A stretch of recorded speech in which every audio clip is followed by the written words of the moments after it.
கண்ணால நீ காதல் பச்சை குத்த நெஞ்ச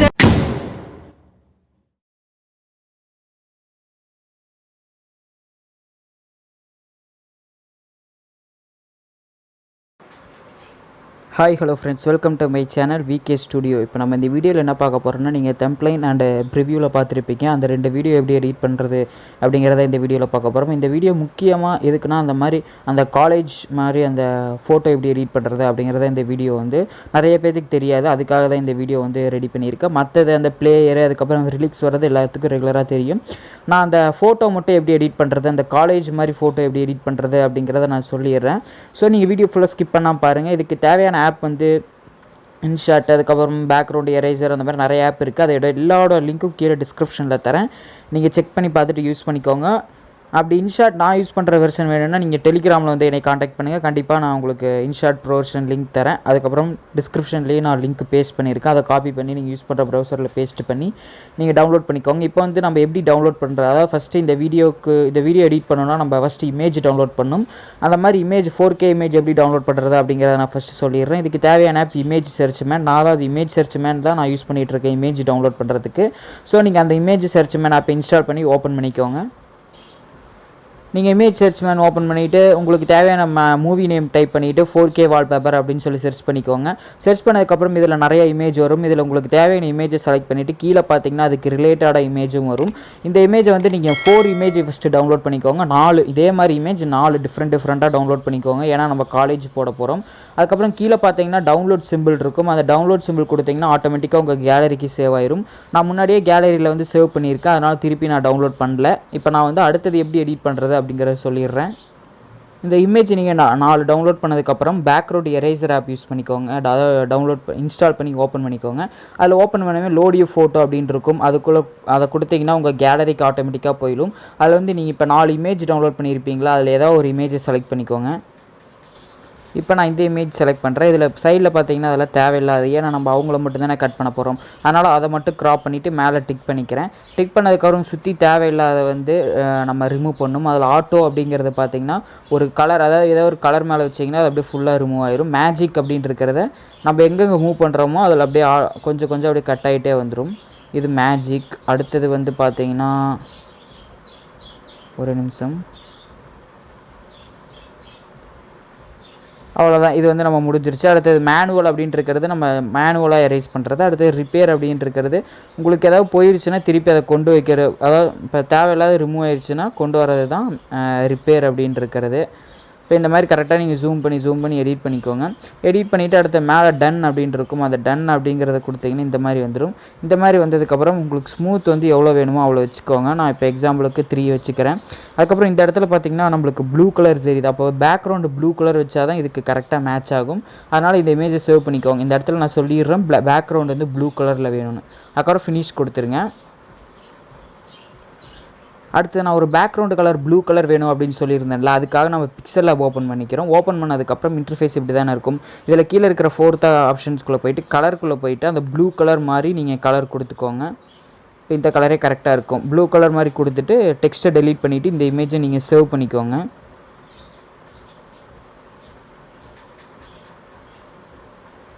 பிக்சல்லாப்பில் எடிட் பண்ணி முடிச்சதுக்கப்புறம் நீங்கள் இன்ஷாட் ஓப்பன் பண்ணிவிட்டு அதில் காலேஜ் அப்படின்னு ஒரு ஆப்ஷன் இருக்கும். அதை கொடுத்துட்டு நீங்கள் ஃபஸ்ட்டு பிக்சர், அதாவது நம்ம இமேஜ் டவுன்லோட் பண்ண 4 இமேஜ், அந்த 4 இமேஜில் எரேஸ் பண்ண இமேஜை விட்டுட்டு, அதாவது பிஎன்ஜியாக மாற்றின இமேஜை விட்டுட்டு மற்ற 3 இமேஜ், அதுக்கப்புறம் அந்த ப்ளூ கலர் இப்போ பிக்சல்லாப்பில் இன்சர்ட் பண்ண இமேஜை, அதாவது எடிட் பண்ண இமேஜை ஆட் பண்ணணும்.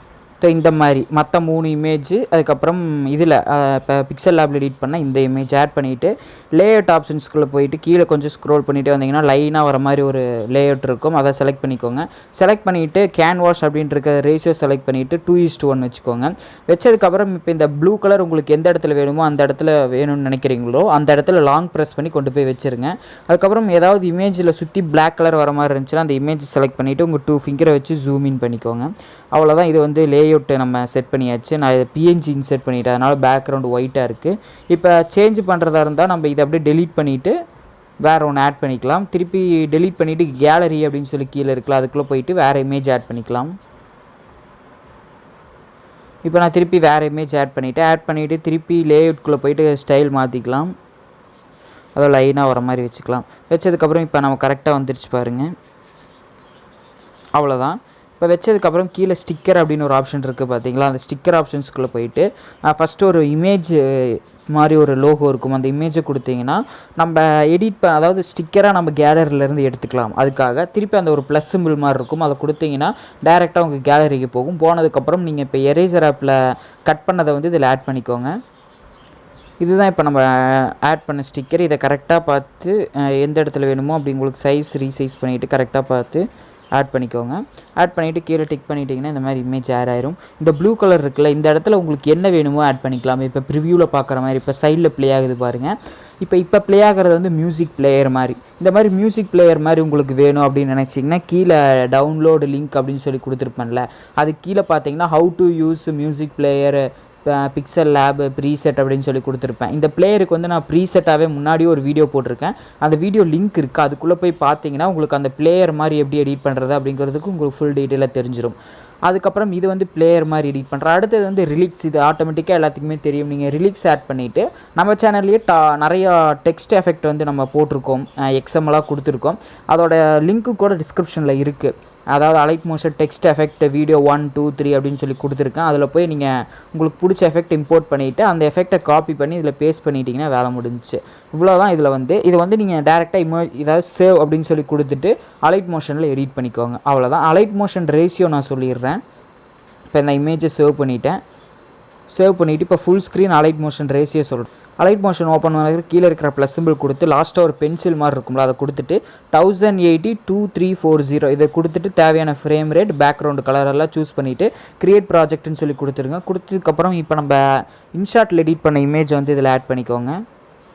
ஆட் பண்ணிவிட்டு அந்த இமேஜை செலக்ட் பண்ணிவிட்டு மேலே 3 டாட் கொடுத்து ஃபுல் ஸ்க்ரீன் சொல்லி கொடுத்துருங்க. கொடுத்ததுக்கப்புறம் அந்த இமேஜ் வந்து சாங் எவ்வளோ தூரம் வருதோ அவ்வளோ தூரம் வச்சுட்டு இதில் கொஞ்சம் அந்த எஃபெக்ட் கொஞ்சம் ஆட் பண்ண வேண்டியது இருக்குது. இமேஜில் எஃபெக்ட்ஸ்குள்ளே போயிட்டு ஆட் எஃபெக்ட்ஸில் கலர் அண்ட் லைட் லைட்டாக கலர் அண்ட் லைட்குள்ளே போனீங்கன்னா பிரைட்னஸ் அப்படின்னு இருக்கும், அது லைட்டாக இன்க்ரீஸ் பண்ணிக்கோங்க. கான்ட்ராஸ்ட் கொஞ்சம் இன்க்ரீஸ் பண்ணிக்கோங்க. அடுத்து திருப்பி ஆட் எஃபெக்ட் கொடுத்துட்டு எக்ஸ்ப்ளோரர் அண்ட் காமா அப்படின்னு இருக்கும், அதையும் கொஞ்சம் நீங்கள் லைட்டாக இன்க்ரீஸ் பண்ணிக்கோங்க. அடுத்து திருப்பி ஆட் எஃபெக்ட்ஸ் கொடுத்துட்டு கலர் அண்ட் லைட்குள்ளே போனீங்கன்னா ஷேடோ அண்ட் ஹைலைட் இருக்கும். இதுக்கு நீங்கள் இமேஜுக்கு தகுந்த மாதிரி எடிட் பண்ண வேண்டியதாக இருக்கும். இது கரெக்டான ரேஷியோ நம்மளால் சொல்ல முடியாது, அதனால் இமேஜுக்கு தகுந்த மாதிரி ஆட் பண்ணிக்கோங்க. அதாவது அந்த இது வச்சுக்கோங்க அட்ஜஸ்ட்மெண்ட். அடுத்து திருப்பி ஆட் எஃபெக்ட் கொடுத்துட்டு கலர் அண்ட் லைட்குள்ளே போயிட்டு சேச்சுரேஷன் அப்படின்ட்டு இருக்கும், அதை ஆட் பண்ணிவிட்டு உங்களுக்கு வேணுங்கிற அளவு இன்க்ரீஸ் பண்ணிக்கோங்க. இப்போ அவ்வளோதான், நம்ம எல்லாமே முடிச்சாச்சு. முடிச்சதுக்கப்புறம் நான் முன்னாடியே சொன்னேன்ல, அந்த பிளேயர் வேணும்னா பிளேயர் மாதிரி எடிட் பண்ணிக்கோங்க, ரிலிக்ஸ் வேணும்னா ரிலிக்ஸ் மாதிரி எடிட் பண்ணிக்கோங்க. அப்படி பிளேயர் உங்களுக்கு எடிட் பண்ணணும் அப்படின்னு தோணுச்சுன்னா கீழே லிங்க் இருக்குது, அதை போய் செக் பண்ணி பார்த்தா அந்த பிளேயர் எப்படி எடிட் பண்ணுறது, அந்த Pixellapல எப்படி ப்ரீசெட் லிங்க் இம்போர்ட் பண்ணுறது எல்லாத்தையும் பார்த்து நீங்கள் தெரிஞ்சுக்கோங்க. ஓகே ஃப்ரெண்ட்ஸ், இந்த வீடியோ பிடிச்சா மறக்காம லைக் பண்ணுங்கள், உங்கள் ஃப்ரெண்ட்ஸ்க்கு ஷேர் பண்ணுங்கள். நம்ம சேனல் சப்ஸ்கிரைப் பண்ணிவிட்டு கூட பெல் ஐக்கானை கிளிக் பண்ணிக்கோங்க. அப்போனா நான் போடுற அடுத்த வீடியோ உங்களுக்கு உடனே நோட்டிஃபிகேஷனாக வரும். நீங்கள் வீடியோ தொடர்ந்து ஸ்கிப் பண்ணாமல் பார்க்க முடியும். Thank you friends.